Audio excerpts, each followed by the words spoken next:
Camerounaises, Camerounais, mes chers compatriotes, j'ai décidé de démissionner de mes fonctions de président de la République unie du Cameroun.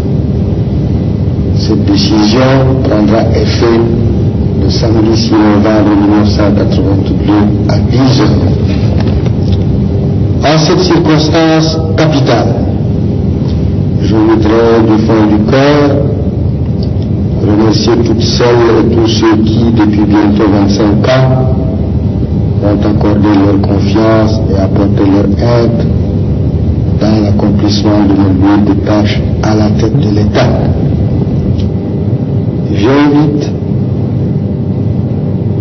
toutes les Camerounaises et tous les Camerounais à accorder sans réserve leur confiance et à apporter leur concours à mon successeur constitutionnel, M. Paul Biya. Il mérite la confiance de tous à l'intérieur et à l'extérieur. Je vous exhorte à demeurer un peuple uni, patriote, travailleur, digne et respecté. Je prie Dieu Tout-Puissant afin qu'il continue à assurer au peuple camerounais la protection et l'aide nécessaire à son développement dans la paix, l'unité et la justice. Vive le Cameroun. Do you solemnly swear before God and man to devote all your efforts to preserving, protecting, and defending the Constitution and the laws of the United Republic of Cameroon, to watch over the common will of the nation, and to uphold and defend the unity, integrity, and independence of the Cameroon fatherland? I do so swear.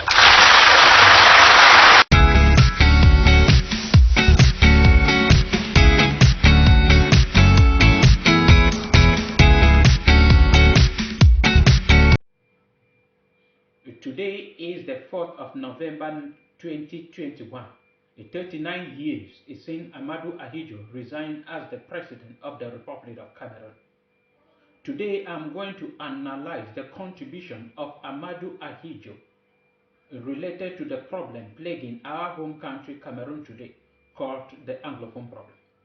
Ahmadou Ahidjo came in contact with the Anglophone people as the President of the Federal Republic of Cameroon after the former Constitutional Conference, in which the Anglophone, the Southern Cameroon, got independence on the 1st of October 1961 as West Cameroon, and they joined their brother, the East Cameroon, that is the French-speaking people.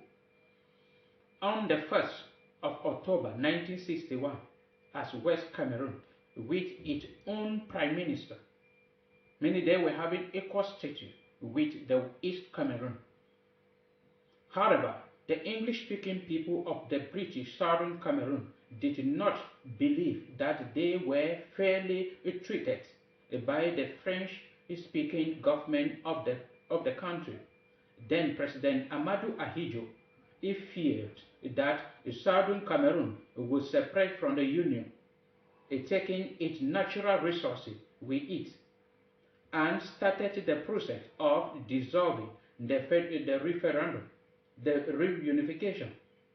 The reunification terms were not respected by the government of Ahmadou Ahidjo and even with the present government.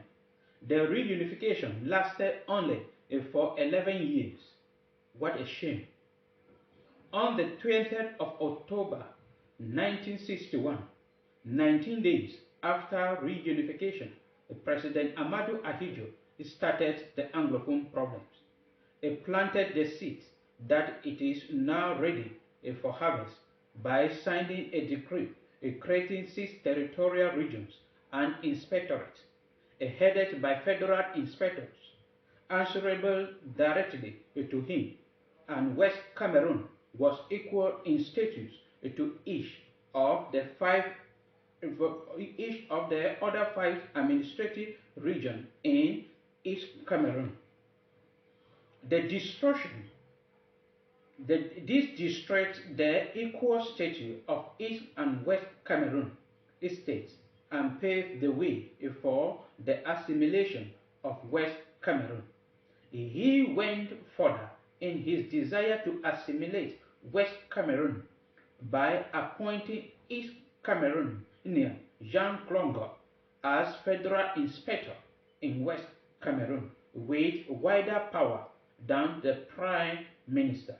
He appointed many East Cameroonians to top ministerial positions in the federal government. There was over-centralization of function in Yaoundé. He created a single political party called the Cameroon National Union, CNU, in September 1966 with a list system, and he was the chairman. And he used the CNU list system to nominate members into state and federal legislatures. His desire for a unitary state increased, and those opposed to unitary state were excluded from the CNU list to enter parliament. Anglophones who were used to the multi-party system of government suddenly found themselves in a one-party system of government, CNU, with its dictatorship and suppression of human rights. Ahidjo used his full executive powers and dismissed from government those who opposed to unitary system.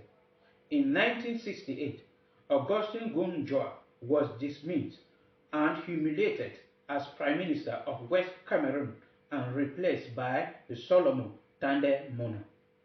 In 1970s, Anglophone was also dismissed and was replaced by St. Mona as Vice President of Federal Republic of Cameroon.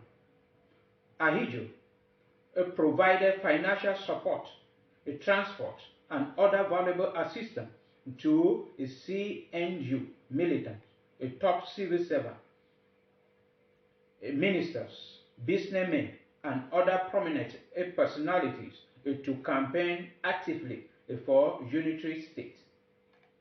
Ahidjo submitted to the Cameroon people a one-sided referendum giving the advantages of unitary state. Question: do you approve with view of consolidating national unity and accelerating the economic, social, and cultural development of the nation? Gendarmes and police forced many West Cameroonians to vote yes. The intimidation made West Cameroonians to argue that they were forced to vote either with or yes.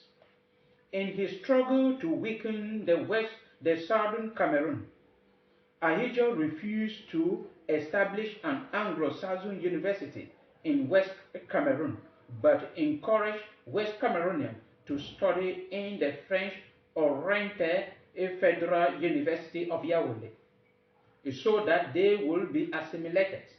Those who returned from Anglo-Saxon university abroad suffered low salaries and delay. A French language was given priority over English in most popular places, like dealing with police, gendarmes, military. A branch of the Cameroon Development Bank was established in West Cameroon and kept state accounts and that made West Cameroon to lose its financial independence. Economic centralization in Douala at the expense of West Cameroon economic centers like Tiko, Victoria, Kumba, Bamenda, etc. The neglect of the Tiko, Bota, and Victoria's seaport, and the concentration on a single artificial river port in Douala. Ahidjo did not allow civil liberty, such as the freedom of speech, a press, movement, association, and it was difficult to oppose him. The concentration of the consequence of Ahmadou Ahidjo's struggle for unitary system was as follows. The West Cameroon lost their government, a parliament, House of Chiefs, which had been providing urgent solutions to their problems. Oil revenue gotten from the West Cameroon was used to develop projects mostly outside the West Cameroon, such as the presidential palace at Itude. The French educational system penetrated southern Cameroon, killing the quality of education in technical colleges.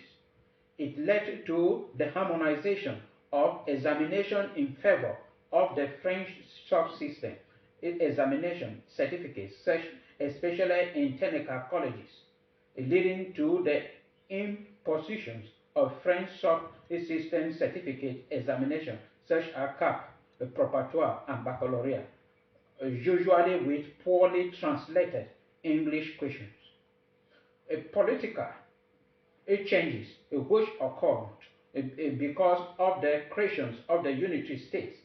The name of the country was changed from Federal Republic of Cameroon to United Republic of Cameroon on the 2nd of June 1972.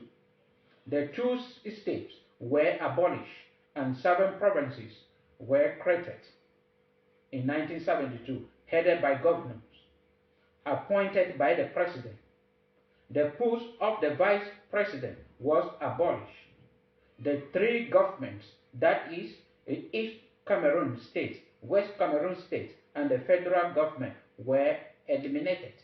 A single national government was established in Yaoundé under Ahidjo with wider powers. The 4 assemblies were abolished, namely the East Cameroon House of Assembly in Yaoundé, the West Cameroon House of Assembly in Buea, the West Cameroon House of Chiefs in Buea, and the Federal House of Assembly in Yaoundé. And a single National Assembly was established in Yaoundé with 120 seats in 1972. In 1975, the post of the Prime Minister was reintroduced, and this reduced the chances of West Cameroonians becoming president, because the Speaker of the National Assembly, who was to succeed the president after a vacancy temporarily pending election, was given to the Prime Minister. In 1979, the Constitution was amended, and the Prime Minister was given the legal right to succeed the president and complete his mandate. With the abolition of the federation, the Anglophone problems moved from worst to worst. With this, East Cameroon oppressive laws were extended and applied in West Cameroon. West Cameroonians were forced to carry along pieces of papers, and victims were arrested and tortured. West Cameroon, that does not know fear before, began to experience fear. The whole exercise was planned and implemented by the government of Ahmadou Ahidjo to instill fear into the heart and minds of West Cameroon. West Cameroonian judges, who had always been independent and fearless, began to accept dictation from Yaoundé. They compromised their consciences, dignity, and integrity, and miscarried justice. A civil servant, judges, military were appointed, promoted, demoted, or dismissed by Yaoundé. That is how Ahmadou Ahidjo contributed to the problem plaguing Cameroon today, the Anglophone problem. And we are today celebrating the day President Paul Biya President Ahmadou Ahidjo resigned as the president of the Republic of Cameroon, giving power to his prime minister, President Bobia.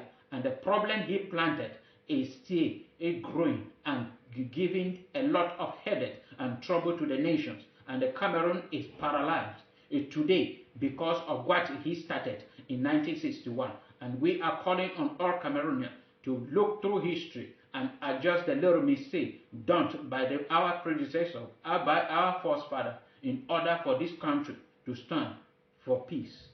Thank you very much.